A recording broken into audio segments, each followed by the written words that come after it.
Populorum Progressio atau kemajuan bangsa-bangsa.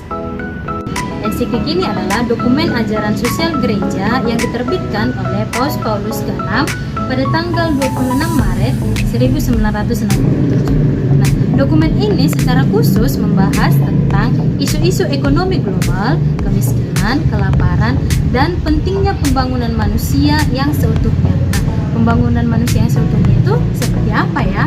Pembangunan manusia yang seutuhnya itu ialah pembangunan bukan hanya terletak pada bidang ekonomi, tetapi lebih spesifik dalam kehidupan setiap manusia. Contohnya dalam kehidupan agamanya, ekonominya, sosial, politik, dan kebudayaannya.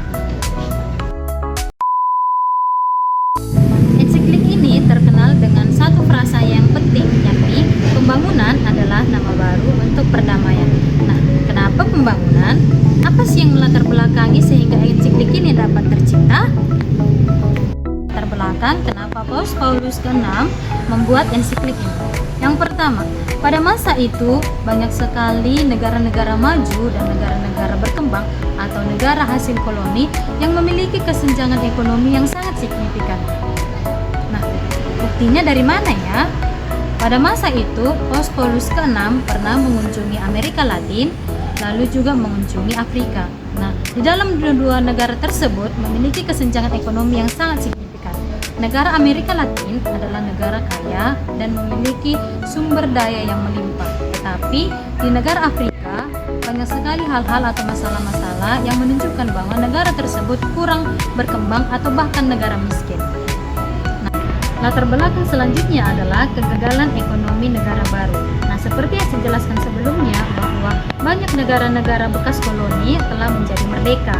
Nah, setelah mereka merdeka, otomatis karena mereka telah dijajah sebelumnya, maka mereka tidak memiliki sumber daya atau perekonomian yang lebih memadai untuk mencukupi negara tersebut.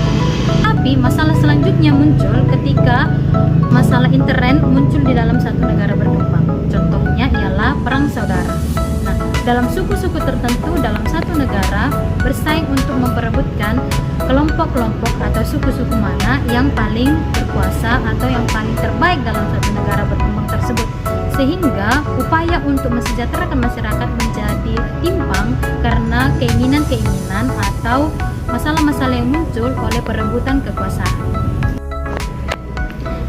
Nah, latar belakang selanjutnya ialah yang paling sangat ditekankan oleh Paus Paulus ke-6, yakni kesenjangan global antara negara utara yang kaya dengan negara selatan yang miskin.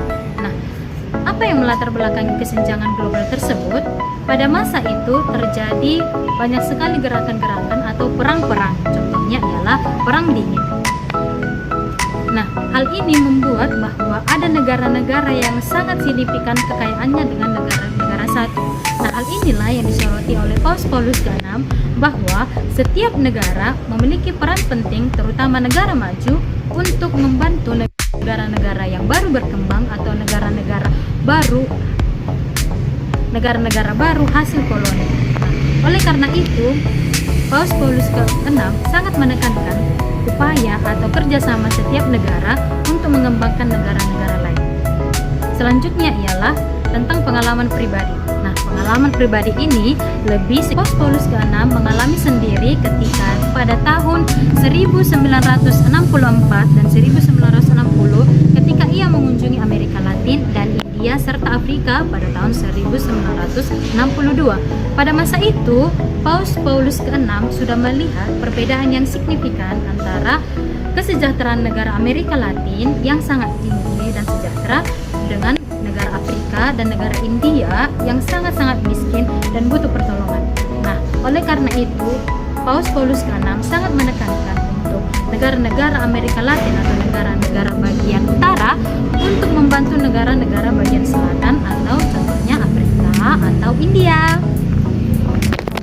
Supaya kita semakin memahami bagaimana sih relevansi dari ensiklik ini dalam kehidupan kita saat ini untuk menjawab isu-isu sosial pada saat ini, saya akan menjelaskan atau memaparkan tentang satu isu yang akan membantu kita untuk memahami ensiklik ini, yakni kesenjangan dalam pekerjaan.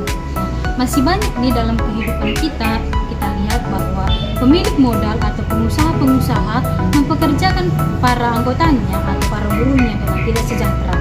Nah, ensliking ini dapat membantu kita untuk memahami bahwa kesejahteraan semua orang terletak pada bukan hanya pemimpinnya atau pemilik modalnya, tetapi juga pada buruh atau tenaga pekerja. Oleh karena itu, kesejahteraan pekerja juga dapat disoroti dalam ensliklik ini. Oleh karena itu, kesejahteraan semua masyarakat dapat terlihat